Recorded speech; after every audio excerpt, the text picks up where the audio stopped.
Hey everyone, and welcome.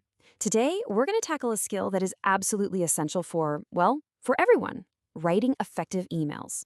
It's something we do all the time, but getting it right can feel a little tricky. So let's dive in and get your email game on point. Okay, picture this. You've just typed out a super important email. Your finger is hovering over that send button, and you get that little knot in your stomach. Is it clear enough? Am I being polite? Is this going to sound okay? Yep, we've all been there. But mastering this skill can make all that anxiety just disappear. And that's why this stuff is so important. I mean, think about it. Whether you're working with your team, talking to your boss, or reaching out to someone new, your email is basically a digital handshake. It's one of the main ways we get things done and show we're professionals. So, where do we even start? How do you build that perfect email? It's actually a lot simpler than you might think. We can break it down into just four key parts. Seriously, think of it like building a house. You've got to start with a solid foundation, right? And here they are, the four big ones: the subject line, the greeting, the main body of the message, and finally the closing and your signature. Nail these four, and honestly, you're pretty much golden. Let's take a closer look at each one. All right, first up, the subject line. This is your first impression. A vague subject line like hello or question, it's just going to get lost in a sea of other emails. But something specific, like meeting rescheduled to Thursday, tells the reader exactly what they need to know. Your whole goal here? Be super clear and straight to the point. Okay, next up is the greeting. The key here is to match your tone to the person you're writing to. Dear Mr. Rahim sounds great for a supervisor. Hi Amina is perfect for a coworker you know well. And here's a little tip, but it's a huge one. Please, please, please double check how to spell their name. It's a small detail that shows a lot of respect. All right, foundation's down.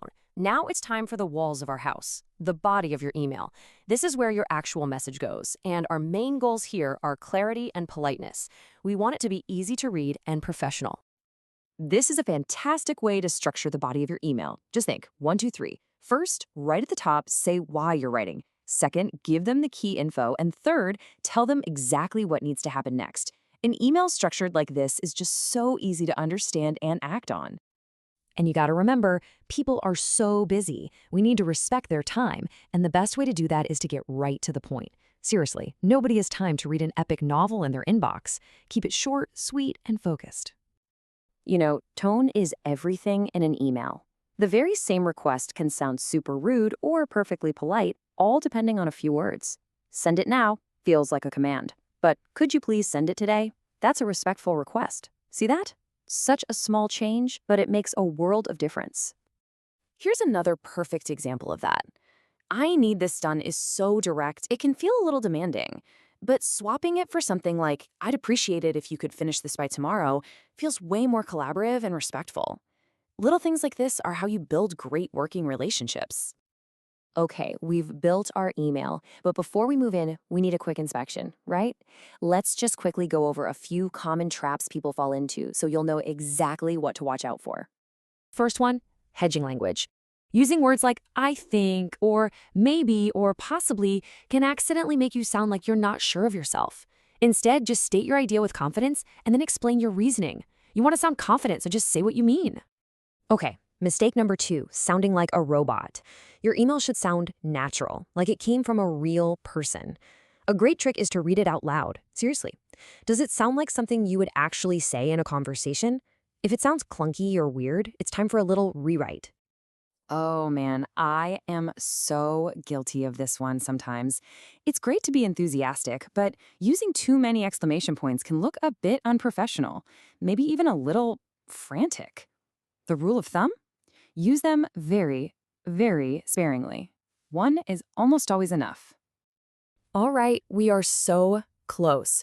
We've built the email, we've done the inspection, now for the final step. And honestly, it might be the most important one.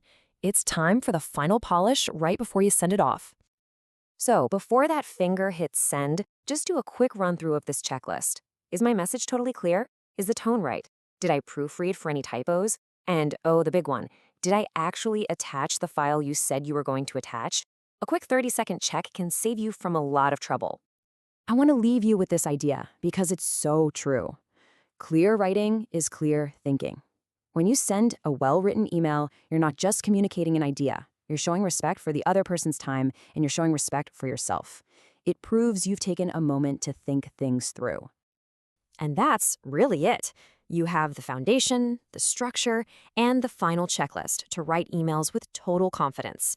So the next time you're about to send one off, you can feel really good about the clear, professional message you've put together. You've got this. Now go write some amazing emails.